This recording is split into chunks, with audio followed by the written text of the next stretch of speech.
Today's video is brought to you by Audible. More information on them later. Hey, what is up guys? David Zhao here, and today we're going to be looking at an incredible new G Master lens from Sony, the Sony 50mm f1.2 G Master.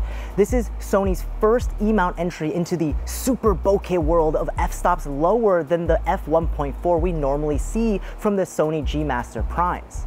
All of the shots for today's videos were shot on the 50 f1.2, and we're going to look at a bunch of sample photos and videos to get a better look at the image quality, the sharpness, and bokeh to decide whether this lens lives up to its $2,000 price tag.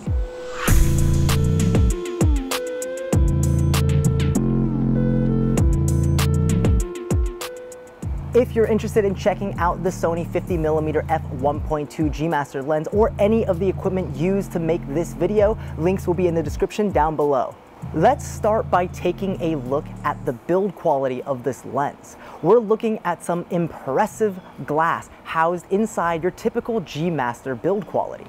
Behind the glass, we have 11 aperture blades, which combined with a maximum f-stop of f1.2 creates some extremely beautiful bokeh. On the glass itself, Sony utilized 3 layers of their XA or extreme aspherical elements to control artifacts like chromatic aberration and distortion. And each glass element inside features their nano AR2 coating, which controls flaring and ghosting, leading to better contrast photos in tough lighting situations like backlit subjects. The lens itself comes in at 1.7 pounds or 778 grams, which makes it almost as heavy as my 24-70 f2.8 G Master zoom lens. While it is on the heavier side of prime lenses, it's not unwieldy, and as a matter of fact, when paired with the A7 III, it's actually quite well balanced in weight. The lens sports a 72mm front filter thread, and the glass comes in your standard G Master housing. As usual, this lens sports a focus ring that has a smooth throw and, to everyone's delight, has linear focusing. So for those of us at home using manual focus for certain video projects, we can rejoice. We of course have 2 programmable function buttons, a manual focus autofocus switch, an aperture click declick switch, and an aperture ring. That aperture ring goes from f1.2 all the way up to f16. To this very day, I'm still in love with the aesthetic design of the Sony G Master lens lineup, and if my 24-70 G Master is any indicator of durability, with proper care, this lens should last you a lifetime. Next, let's talk about image quality. After taking some photos of my B&H test chart, my hunch was absolutely confirmed. As expected, this lens is absolutely tack sharp in the centers, with peak sharpness being achieved around f2 and f2.8. Corner sharpness also performed exceptionally well, even while wide open at f1.2. And while going up the range of f-stops, I noted that this lens can deliver sharp photos at any aperture, making it a very versatile piece of glass. Now, to look at some artifacts, you can see that vignetting is quite noticeable at the wide end at f1.2, but stop down to even just f2 and it's mostly gone. Chromatic aberration is also fairly well controlled. Even in super high contrast situations like leaves and branches on a sunny day, I barely got any magenta or green chromatic aberration artifacts. Though one place the lens doesn't do too well at is in distortion control. Specifically, this lens has some pincushion distortion. While I've seen worse, and I definitely have to apply distortion correction whenever I'm editing portraits of clients, for photography it's not that bad as it's easily correctable, just usually with the click of a button.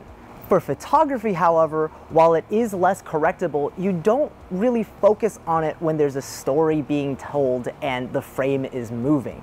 I mean, why would you focus on it when you have such a beautiful image? And look at how nice lens flares look with this lens. Even when angling at a bright light source like the sun, flaring is extremely well controlled. However, even when it does flare, it looks so nice combined with such a soft looking image. And speaking of soft looking things, the bokeh. The reason why everyone was super interested in this lens. This is of course Sony's first f1.2 lens, and the bokeh does not disappoint. Out of focus elements are softly blurred and bokeh balls are circular and clean. If you wanted this lens because you wanted a low light, bokeh-licious beast, then you'll be pretty happy with the results. Now, I've used this lens for 10 client shoots now, and I can confidently say that if you're looking for a portrait lens, you could hardly go wrong with this one. The combination of super sharp images combined with the pleasing soft roll-off into the out-of-focus areas creates portraits that draw your eyes towards the subject. Everything from headshots to standard portraits to full-body environmental portraits. This lens absolutely excels. Taking this lens out with a net has been incredibly fun, and we've been capturing unique looking shots that you can really only achieve with super wide apertures like f1.2. Personally, my favorite use case for using this lens has been shooting video. This shot that you're looking at right now, crazy thing is, 10 years ago would have been nearly impossible. And that's because autofocus wasn't always this responsive and this smooth. But when I was shooting on a GH3, autofocus was predominantly contrast based, which means you'd get a bunch of hunting and jarring focus pulls. So if you wanted to shoot on a super wide lens like an f1.2, you'd have to manually pull focus. For one, I'm usually a one-man band, so I literally cannot manually pull focus while being in front of the camera. And two, even if there was someone manually pulling focus, that would be the hardest job in existence, trying to keep your subject within the thin depth of field at something like f1.2. But now with the awesome development of phase detect eye autofocus tracking from Sony, and of course Canon's dual pixel autofocus as well, we can shoot videos in f1.2 with autofocus and get more than usable shots. And of course, this note about the autofocus applies to photo as well. It's lightning fast at picking up subjects, but we've already come to expect that with the newer Sony G Master lenses. Minnie, stop making so much noise! But right, we've already come to expect that with the newer Sony G Master lenses.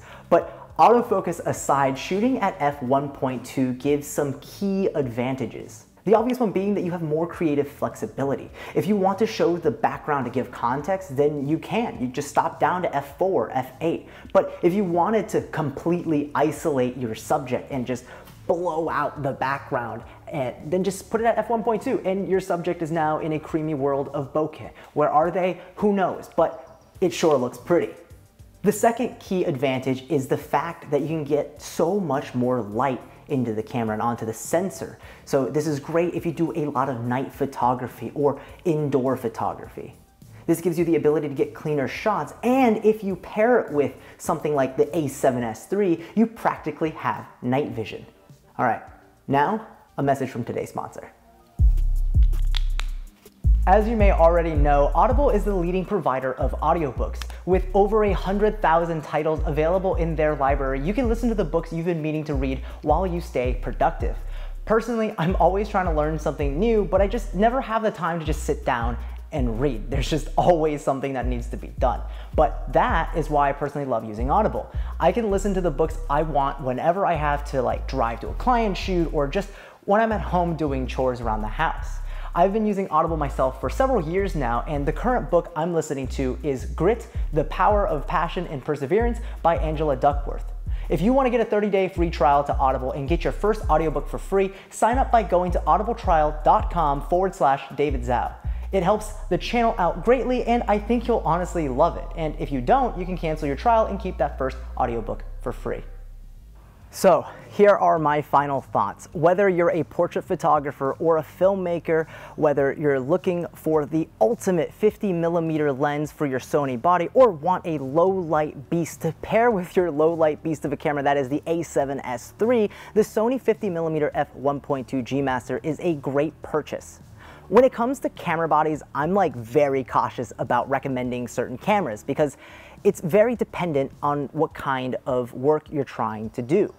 Whether it's action-based like sports, or if you're looking to do landscape photography, it greatly affects which camera I recommend. And mainly that's because cameras can become dated very quickly, and every few years we make massive leaps in technological improvements. But when it comes to lenses, I'm wholeheartedly for recommending high quality glass that can last you your entire career. Now, I wouldn't say get this as your very first lens, but if you're looking for the best 50mm lens for your Sony body, I can't recommend this lens enough. The optical quality is absolutely top tier with some of the sharpest rendering I've ever seen. Paired with the durability of a G Master build quality, this lens will keep up with you regardless of what you're shooting. The only limitation, of course, is that it's a fixed focal length prime lens, but 50mm has been known as the nifty 50 for a long time for a reason, because 50mm is a very flexible focal length. I, for one, could literally see myself exclusively using the 24mm f1.4 G Master and this 50mm f1.2 G Master as my entire lens kit and be able to tackle both my client shoots as well as all of my YouTube needs. And of course, if you want to check out this lens, links will be in the description down below.